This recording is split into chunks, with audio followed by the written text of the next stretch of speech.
हिंदी में यूपीएससी की तैयारी से संबंधित प्रोग्राम्स को देखने के लिए सब्सक्राइब करें study IQ IAS Hindi. Hello दोस्तों, स्वागत है आप सबका स्टडी IQ में। दोस्तों, बात की जाए अगर पद्य की, यानी कि हिंदी साहित्य में जो प्रश्न पत्र 2 है उसका जो खंड क है वो पद्य साहित्य को लिए हुए है, तो उसी पद्य यानी इसे हम पोयम कहते हैं। अगर बात की जाए पोयम, पोएट्री, पद्य की, तो अक्सर कंफ्यूजन रहता है कि क्या डिफरेंस है, क्या चीजें होती हैं जिन्हें हम पद्य कहते हैं और कितने प्रकार की होते हैं पद्य। यूं तो ऐसे छोटा मोटा देखा जाए तो बहुत सारे डिविजन्स हैं, लेकिन आज हम बात करेंगे कि हिंदी साहित्य में मुख्यतः पद्य का जो डिवीजन है, जो बंटवारा है, वो किस प्रकार से है। ठीक है, एक बड़े स्तर पे, एक छोटे स्तर पे, ये भी देखेंगे और ये भी देखेंगे कि अगर कुछ इन्फ्लुएंस आया है पद्य में तो वो पद्य भी किस प्रकार का है। आप बिल्कुल समझ गए होंगे कि अरब से या क्या कहते हैं जो मसनवी शैली है या जो नेस्टैलिक स्क्रिप्ट है वहां से जो इन्फ्लुएंस आया है, हम थोड़ा सा उसको भी बात करेंगे लास्ट में। ठीक है, मैं आपको बताता चलूं कि जो हमारा अक्टूबर बैच है यानी कि जो हमारा हिंदी साहित्य वैकल्पिक विषय का जो बैच नंबर 7 है, जो हमारा बैच नंबर 7 है, उसमें एडमिशन शुरू हो चुके हैं हिंदी साहित्य के बैच में। और एडमिशन की अंतिम तिथि क्या है? 18 अक्टूबर, यानी कि 18 अक्टूबर तक इस बैच में एडमिशन होंगे। उसके बाद इस बैच में एडमिशंस नहीं होंगे। इस बात का आपको ध्यान रखना है कि 18 अक्टूबर तक इस बैच में एडमिशंस होंगे। ठीक है, करना क्या है? studiiq.com विजिट करके आप विकास लाइव कोड का प्रयोग करके इस बैच से जुड़ सकते हैं, जो हमारा अक्टूबर बैच है। हिंदी साहित्य वैकल्पिक विषय का बैच नंबर ये 7 है, जो हमने 2025 वाले क्या कहते हैं वर्ष के लिए शुरू किया था। ये बैच 2026 को टारगेट करते हुए है। तो अगर आप हिंदी साहित्य वैकल्पिक विषय से जुड़ना चाहते हैं तो स्टडी IQ आप विजिट कर सकते हैं। ठीक है, ये मेरा टेलीग्राम चैनल है @official विकास करके स्कैन करके आप इस टेलीग्राम चैनल से जुड़ सकते हैं। बाकी ये मेरी ईमेल आईडी है vikas.singh@studiiq.com। आप यहाँ पे मुझसे मेल कर सकते हैं। आप बैच से जुड़ने के लिए, किसी भी प्रकार की जानकारी के लिए, इवन हिंदी साहित्य वैकल्पिक विषय से जुड़ी किसी भी जानकारी को प्राप्त करने के लिए आप इसको मेल कर सकते हैं। इसके अलावा मैं पॉलिटी और एथिक्स यानी कि नीति शास्त्र भी पढ़ाता हूँ, तो उससे जुड़ी भी कोई जानकारी, कभी मेरे किसी वीडियो में कुछ आपको शंका रहा हो, समाधान रहा हो, तो आप उससे पूछ सकते हैं। ठीक है, चलो, अगर हिंदी साहित्य की विधाओं की बात कर ली जाए तो हम आपने थंबनेल से देख ही लिए होंगे, आज हम बात करेंगे पद्य के बारे में। और पद्य के बारे में बात करते हुए हम बेसिकली 2 जो श्रेणियां हैं, यानी कि मुक्तक और प्रबंधक काव्य, हम इनकी बात करेंगे। अब अगर हम थोड़ा सा, मैं आपको उदाहरण देके समझाऊं, ये तो हम डेफिनेशन पे बात करेंगे ही, तो आपने कहीं ना कहीं कबीर की किसी दोहे को जरूर सुना होगा कि करत करत अभ्यास ते जड़मत हो सुचान, रसरी आवत जात ते सिल पे परस्त निशान। या आपने सुना होगा कि मुड़ मुड़ाए हरि मिले तो मेले मुड़ाए, बार बार के मुड़ते भेड़ न बैकुंठ जाए, गुरु गोविंद दो खड़े काकी लागू पाए, बरी हरि गुरु आपने गोविंदियो बताए। ऐसे कितने सारे आपने साखियां सुनी होंगी कबीरदास की। कबीरदास की साखियां जो दोहे हैं बेसिकली वो मुक्तक प्रकार के हैं, जहां पे एक दोहा यानी कि ये जो 2 लाइन है, कपलेट्स हैं, ये अगले 2 दोहे से मुक्त होती, कोई जुड़ा नहीं होता। वहीं पे आपने सुना होगा जब तुलसीदास का जो रामचरितमानस है, वो भी आपके यूपीएससी के सिलेबस में है। जब आपने उसको पढ़ा होगा तो आपने पढ़ा होगा कि शांतम शाश्वत प्रमेय मनगम निर्वाण शांति प्रदम ब्रह्मा शंभु फणेन्द्र से विमृशम वेदांत वेवम बुधम, ये करते हुए कि जामवंत के वचन सुहाए से लेके पूरा अंत तक सुंदर कांड अगर देखें तो हर चौपाई जो है वो अपने आप में तो बड़ी श्रेष्ठ है ही, लेकिन वो एक कहानी कहते हुए जा रही है। जो आने वाली चौपाई ही वो पिछले चौपाई से जुड़ी हुई है। ठीक है, भय प्रकट कृपाला दीन दयाला कौशल्य हितकारी। जब छंद की अगर बात करूं तो हर्षित महतारी मुनि मनहारी अद्भुत रूप विचारी, तो ये सब जुड़े हुए हैं। चाहे वहां पे सोरठा आए, दोहा आए, चौपाई आए या छंद आए, ये सभी, या मतलब छंद का एक विशेष प्रकार आए, कोई भी विशेष प्रकार आए, वो एक दूसरे से एक फ्लो में जुड़े हुए हैं। वो एक तरीका है। तो बेसिकली मुक्तक और प्रबंधक काव्य में यही डिफरेंस है। इसको हम और डिटेल में समझेंगे। बात की जाए अगर मुक्तक की, तो मुक्तक क्या है? जिस काव्य के स्वरूप में एक ही छंद के माध्यम से विचारों एवं भाव की अनुभूति बिना किसी परस्पर या पूर्वापर संबंध से प्रस्तुत की गई हो, उस काव्य को क्या कहते हैं? मुक्तक काव्य कहते हैं। उसको क्या कहते हैं? मुक्तक पद्य कहते हैं। मैंने कबीर की बताई, आप बिहारी की देख लीजिए। मेरी भव बाधा हरो राधा नागरी सोए जातन की छाई पड़े प्रेम श्याम हरित दुति होए। या अगर आपने पढ़ा हो कि कहत रटत रीजत खिजत मिलत खिलत लजियात भरे भवन में करत है नैन नुही सो बात बतरस लाल सलाल की मुरली धरी रुकाए 100 हंसे दैन करे दैन कहे नट जाए। ठीक है, तो 100 हो कहे बहुन हंसे दैन कहे नट जाए। ठीक है, तो ये भी क्या है, मुक्तक। बिहारी की बात कर ले या हम बात कर ले कबीरदास की, इन्होंने मुक्तकों की रचना की। एक मुक्तक अगले मुक्तक से जुड़ा नहीं है, यह खास बात होती। ठीक है, और क्या है कि मुक्तक काव्य में किसी भी कथा या संदर्भ की आवश्यकता नहीं होती। हो सकता है कि उन 2 लाइनों में ही कहानी कह दी गई हो, अगली जो नया दोहा आएगा या जो अगला मुक्तक आएगा वो पिछले से अलग होगा, उससे कोई रिलेटेड नहीं होगा। ये खास बात है। ठीक है, क्योंकि यह पूर्ण स्वतंत्र काव्य रचना होती है। मुक्तक काव्य के प्रत्येक छंद स्वतंत्र एवं पूर्ण होते हैं और मुक्तक काव्य के अंतर्गत कविता, दोहे, पद, गीत आदि आते हैं। मैंने आपको उदाहरण भी दे दिया कि मुक्तक का उदाहरण क्या होगा। ठीक है, मुक्तक काव्य की विशेषताओं को अगर देखा जाए तो क्या है, मुक्तक काव्य में प्रत्येक छंद अपने आप में पूर्ण होता है, जो अगला छंद होता है वो नया होता है। आपको पता है ना, आई विश में आपको पता हो कि छंद क्या होते हैं। मैं आपको थोड़ा सा चलो शॉर्ट में बता देता हूं, क्योंकि हो सकता है आपको कंफ्यूजन हो गया हो छंद को लेके। चलिए मैं बता देता हूं। अगर बात की जाए छंद की ना, तो छंद जो होते हैं वो 2 प्रकार के होते हैं। ठीक है, छंदों को अगर देखा जाए तो छंद 2 प्रकार के होते हैं। एक होते हैं जिन्हें हम कहते हैं मात्रिक छंद,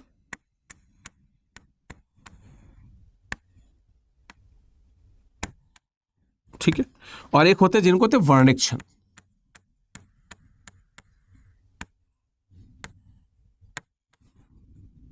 वर्णिक छंद, ठीक है। मात्रिक छंद जो मात्राओं के आधार पर बनते हैं, वर्णिक छंद जो वर्णों के आधार पर बनते हैं। आप हिंदी साहित्य वैकल्पिक विषय की प्लेलिस्ट में जाके आप देख सकते हैं, मैंने कई कक्षाओं में इसके बारे में चर्चा की है, इसका जिक्र किया है। मात्रिक छंद जैसे दोहा, चौपाई, ठीक है, सोरठा। वर्णिक छंद जैसे कवित्त,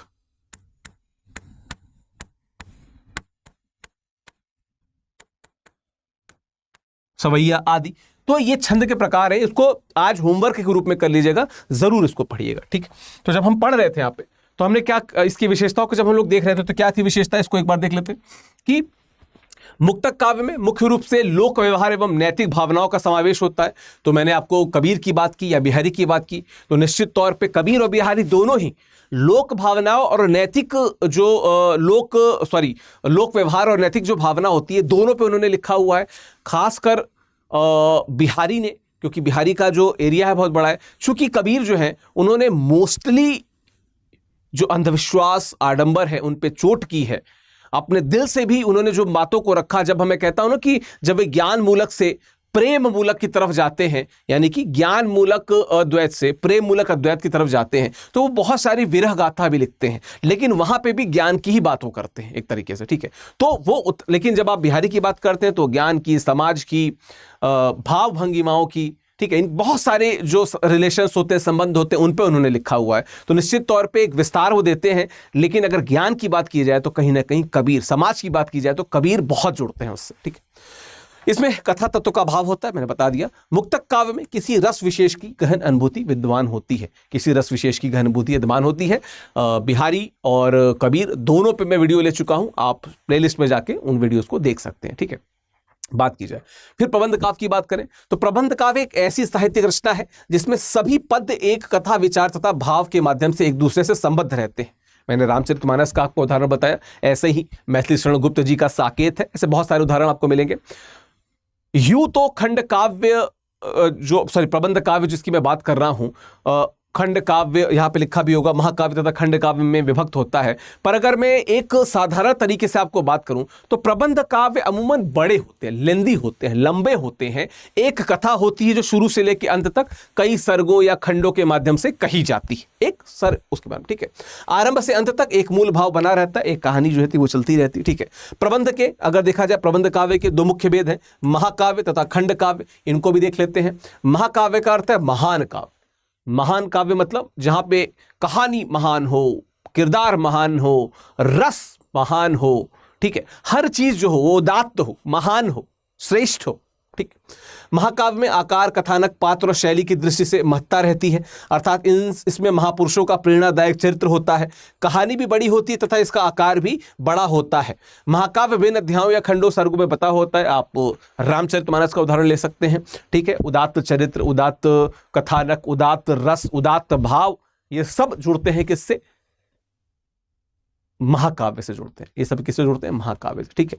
किसी एक महान व्यक्ति का या कुछ महान व्यक्तियों का चरित्र, अब आप रामायण की बात कर लें, यानी कि रामचरितमानस की, माफ कीजिएगा, रामचरितमानस की अगर बात कर लें तो श्री राम की बात कर लें, सीता जी की बात कर लें, ठीक है, लक्ष्मण की बात कर लें, हनुमान जी की बात कर लें, सब महान चरित्र, सबके चरित्रों को हम वहां पे देखते हैं, ठीक है। महाकाव्य में सभी रसों की अभिव्यक्ति पर श्रृंगार या वीर आदि किसी एक रस की प्रधानता होती है। रामचरितमानस की बात कर ली जाए तो आपको वीर रस बहुत दिखेगा, श्रृंगार रस भी दिखेगा, आपको यहाँ पे शांत रस भी बहुत दिखेगा, ठीक है। तो ये 2-3 रस हैं जो ज्यादा दिखते हैं। भयानक रस भी दिखेगा, रौद्र रस भी दिखेगा, तो रसों की तो प्रधानता है ही, ठीक है। चारों पुरुषार्थों का वर्णन। अब एक जो टर्म आया पुरुषार्थ, आप कमेंट बॉक्स में बताइएगा कि 4 पुरुषार्थ कौन है। मैंने 3-4 बार उसको बताया है, ठीक है, कि 4 पुरुष। मैं जब कबीर की व्याख्या कर रहा था तो भी मैं पुरुषार्थों के बारे में मैंने बताया था। आप कमेंट बॉक्स में बताइएगा कि 4 पुरुषार्थ कौन से होते हैं, ठीक है। तो चारों पुरुषार्थों का इसमें वर्णन हो, ठीक है, चारों पुरुषार्थों का इसमें वर्णन हो तो उसे हम क्या कहेंगे? महाकाव्य कहेंगे, उसे महाकाव्य कहेंगे, ठीक है। जैसे पृथ्वीराज रासो की बात कर लें, रामचरितमानस को कह लें, ठीक है, पद्मावत की बात कर लें, प्रिय प्रवास अयोध्या सिंह उपाध्याय हरिऔध, मल्लेश्वर गुप्ता के साकेत की बात कर लें, या जयशंकर प्रसाद की कामायनी की बात कर लें। अब बात की जाए तो आपका कहीं ना कहीं कामायनी, पद्मावत, पृथ्वीराज रासो, रामचरितमानस सिलेबस में भी पढ़ना है आपको, ठीक है। थोड़ा बहुत प्रिय प्रवास के बारे में भी मैं आपको बताता हूं जब मैं अयोध्या सिंह उपाध्याय अन्य कवियों का जिक्र करता हूं। मैथिली शरण गुप्त की भारत भारती आपके सिलेबस में, यानी कि यूपीएससी के सिलेबस में, वो इस समय जो आप जिस बैच को आप पढ़ रहे हैं, ये बैच उससे ही शुरू हो रहा है। मतलब जो अभी मैंने 18 अक्टूबर को जो बैच क्लोज हो रहा है उसके बारे में बताया, वो मैथिली शरण गुप्त से ही क्लोज हो रहा है, ठीक है। खैर, खंड काव्य की बात कर लीजिए तो महाकाव्य का ही आंशिक रूप से अनुकरण करने वाली विधा क्या होती है? खंड काव्य होती है।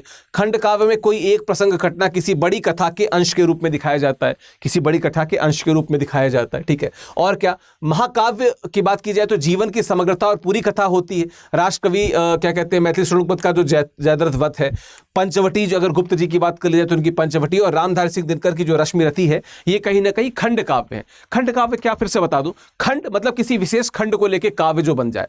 जैसे एक बहुत बड़ी कथा है, उसके किसी एक खंड को लेकर अगर हम लंबा काव्य कर देते हैं तो उसे खंड काव्य कहते हैं। बहुत साधारण भाषा में ये इसकी परिभाषा है, ठीक है। इसके अलावा आप लंबी कविता की बात करेंगे, लंबी कविता है और भी कुछ, जैसे लंबी कविता आप वे जिन्हें हम आधुनिक साहित्य में खंड काव्य का स्थान देते हैं, ठीक है। जैसे लंबी कविता कहते हैं, लंबी कविता प्राय मुक्त छंद होती है, मतलब मुक्त छंद से होती है, ठीक है। यह वर्णनात्मक, विवरणात्मक, भाव प्रधान होती है, ठीक है। निराला की राम की शक्ति पूजा लंबी कविता का बहुत अच्छा उदाहरण है। मुक्तिबोध का अंधेरे में जो है लंबी कविता का बहुत अच्छा उदाहरण है। अज्ञेय की असाध्य वीणा, ये तीनों ही आपके सिलेबस में, और ये तीनों ही लंबी कविता का बड़ा अच्छा उदाहरण है। एक और चीज मैं बता दूं, हालांकि इसमें आगे आएगा नहीं, वैसे वो प्रगीत की बात मैं करना चाह रहा था। प्रगीत वे होते हैं जो लंबे होते हैं लेकिन उनमें तुक नहीं होता है, तुकांत नहीं होता है, अंत्यानुप्रास नहीं होता है। तो इसको मैं इसलिए बता दे रहा हूं क्योंकि इसको इस श्रेणी में नहीं शामिल किया है, क्योंकि अक्सर प्रगीत की जो पोजीशनिंग है, प्रगीत की जो स्थान है, उसको लेके बड़ा मतभेद रहता है जो व्याकरण होते हैं, जो व्याकरणज्ञ होते हैं उनके मन में, ठीक है। चतुष्पदी प्रगीत का ही एक प्रकार है। इसमें 4 ही पंक्तियां होती हैं। इन 4 पंक्तियां ही अपने आप में क्या होती हैं? संपूर्ण होती हैं। हालांकि जो चतुष्पदी है आज के समय में बहुत कम देखने को मिलती है, लेकिन पहले पुरातन समय में, मतलब पुरातन से मेरा मतलब है कि जो 1920 से लेके जो लगभग 1990 मान सकते हैं, 1990 तक के दशक में बहुत चतुष्पदियों की रचना हुई थी, लेकिन आजकल चतुष्पदी की रचनाएं कम हो रही है, ठीक है। अतुकांत कविता, तुक या अंत्यानुप्रास अनेक छंदों में रहता है, तुक का निर्वाह नहीं होता है, ठीक है, ये नहीं रहता है, माफ कीजिएगा। तो मतलब क्या, जैसे कि मैं अगर आपको बताऊं कि हिमाद्रि तुंग श्रृंग से प्रबुद्ध शुद्ध भारती, स्वयं प्रभा समुज्ज्वला स्वतंत्रता पुकारती, भारती पुकारती, अंत्यानुप्रास है, तुक है। लेकिन अगर मैं ऐसे कहूं कि देखा मैंने एक गरिमामय जीवन को, उजाला जहां छुपता न था, अंधकार जहां रुकता न था, व्यवस्था जहां डूब रही थी, भावनाएं जहां पर शांत थीं, मौन थीं, और मानवता को खोज रही थी। अब यहां पे कोई तुक नहीं है, तो इसको अतुकांत कविता कहेंगे। कहीं ना कहीं प्रगीत इसी श्रेणी में आ जाता है, अतुकांत कविता की श्रेणी में। हालांकि फिर से मैंने बताया कि प्रगीत की जो स्थान है उसको लेके बहुत कंफ्यूजन रहा, और इसलिए मैंने प्रगीत को यहां पे भी स्थान नहीं दिया। अतुकांत कविता में आप प्रगीत को रख सकते हैं जहां पे तुक नहीं रहता, यानी कि अंत्यानुप्रास नहीं रहता। ठीक है। गजल की विधा फारसी तथा उर्दू भाषाओं के साहित्य में मुख्य रूप से विकसित हुई। ठीक है। गजल में 2 चरणों की एक इकाई होती है जिसको शेर कहते हैं। ठीक है। जो कपलेट्स हम लोग इंग्लिश में कहते हैं उनको शेर कहते हैं, कि एक शेर अर्ज किया है। ठीक है। एक चरण जो उसका होता है उसको मिसरा कहते हैं। एक गजल में 5 से 11 तक शेर होते हैं, लगभग 5 से 11 तक शेर होते हैं। गजल का जो पहला शेर होता है उसको क्या कहते हैं? मतला कहते हैं। इंटरव्यू में ये पूछा जा चुका है और पूछा जाता भी है। अगर आपका हिंदी साहित्य वैकल्पिक विषय है और आपका साहित्य में इंटरेस्ट है, मतलब हो ऐसा भी हो सकता है ना कि आपका साहित्य वैकल्पिक विषय ना हो और साहित्य में इंटरेस्ट, ये प्रश्न पूछा जा सकता है। ठीक। तो गजल की बात कर ली जाए तो बहुत सारी गजलें आपने सुनी होंगी, बहुत सारी गजलों पे आप गुनगुनाए होंगे, चाहे जगजीत सिंह की बात हो, चाहे वो निदा फाजली की गजलें हों, चाहे वो बात हो वो गजलें जिनको नुसरत फ़तेह अली खान साहब ने गाया, जिनको मेहदी हसन जी ने गाया, जिनको गुलाम अली साहब ने गाया। तो बहुत सारी गजलें हैं जिनको आपने सुना होगा, आप गुनगुनाते होंगे, उन्हीं गजलों की यहाँ पे बात हो रही है। ठीक है। अब जैसे एक ये गजल है, अब इसको मैंने क्यों चुना ये भी मैं बता देता हूं। पहली बात तो ये जो गजल है ये लिखी गई है किसके द्वारा? ये लिखी गई है, ठीक है, ये इलाहाबाद विश्वविद्यालय के जो मेरे सीनियर थे उनके द्वारा लिखी गई। ठीक है। ये ऐसे पहले गजल लेखक थे जिन्होंने गजलों की जो लेखनी वो हिंदी में की, मतलब हिंदी भाषी जो शब्द थे उनकी रचना की, मतलब क्या कि जो उर्दू के बहुत सारे शब्द थे उनकी बजाय हिंदी के शब्दों का सबसे ज्यादा प्रयोग किया। ठीक है। ये वही थे जिन्होंने कहा कि एक पत्थर तो तबीयत से उछालो यारो। ठीक है। मैं किसकी बात कर रहा हूं? आप कमेंट बॉक्स में जरूर बोलिएगा।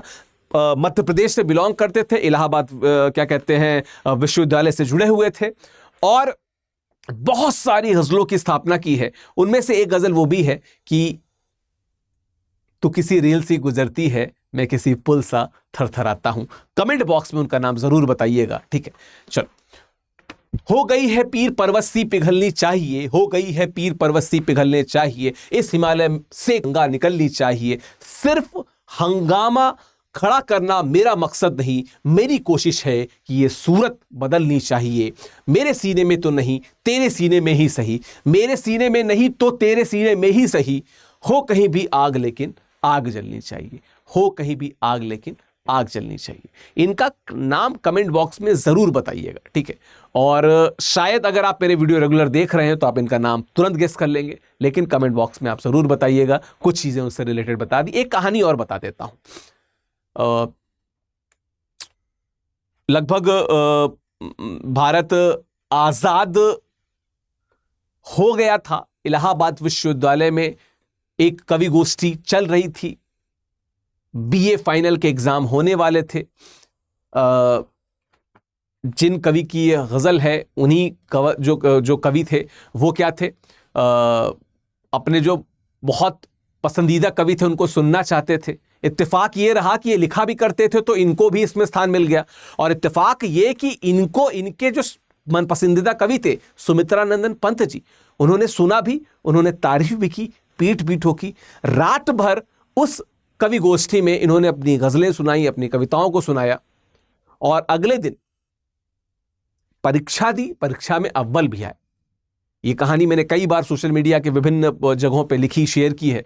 आप इनका नाम जरूर बताइएगा और कमेंट बॉक्स में हमें इन्फॉर्म कीजिएगा कि कौन कवि थे ये। ठीक है। चलो, बताता चलो फिर से कि हिंदी साहित्य वैकल्पिक विषय का जो अक्टूबर बैच है, ठीक है, अक्टूबर बैच यानी कि जो बैच नंबर 7 है, हिंदी साहित्य का बैच नंबर 7, 18 अक्टूबर को इस बैच में एडमिशन खत्म हो रहा है, यानी कि 18 अक्टूबर तक आपको इस बैच में आपको एडमिशन लेना है। ठीक है। जो सबसे बड़ी बात वो ये कि studiiq.com पे विजिट करके आप विकास लाइव कोड का प्रयोग करेंगे तो आपको मैक्सिमम डिस्काउंट प्राप्त होगा। इस कोड को याद कर लीजिए, विकास लाइव कोड को। अगर आप इसका प्रयोग करते हैं तो आपको मैक्सिमम डिस्काउंट प्राप्त होगा। और अब तो दशहरा का त्यौहार भी हमारे पास है, तो जरूर विजिट करें। आप सभी को दशहरे की बहुत बहुत शुभकामनाएं। हिंदी साहित्य से जुड़ने के लिए आप 18 अक्टूबर तक studyIQ.com पे विजिट करके इस बैच से जुड़ सकते हैं। बाकी ये मेरा टेलीग्राम चैनल है, ये स्कैन करके आप इससे जुड़ सकते हैं, नहीं तो @officialvikas आप सर्च बॉक्स में डालेंगे तो भी आप इस चैनल से जुड़ सकते हैं। vikas.singh@studyIQ.com ये मेरी मेल आईडी है। अगर आपको कुछ कंफ्यूजन है तो आप इस पे मेल करके मुझसे बात कर सकते हैं, मुझसे डिस्कस कर सकते हैं। बाकी आपका दिन शुभ हो। आप सभी को दशहरे की यानी कि विजयादशमी की बहुत बहुत शुभकामनाएं। धन्यवाद। हिंदी में यूपीएससी की तैयारी से संबंधित प्रोग्राम्स को देखने के लिए सब्सक्राइब करें स्टडी IQ IAS हिंदी।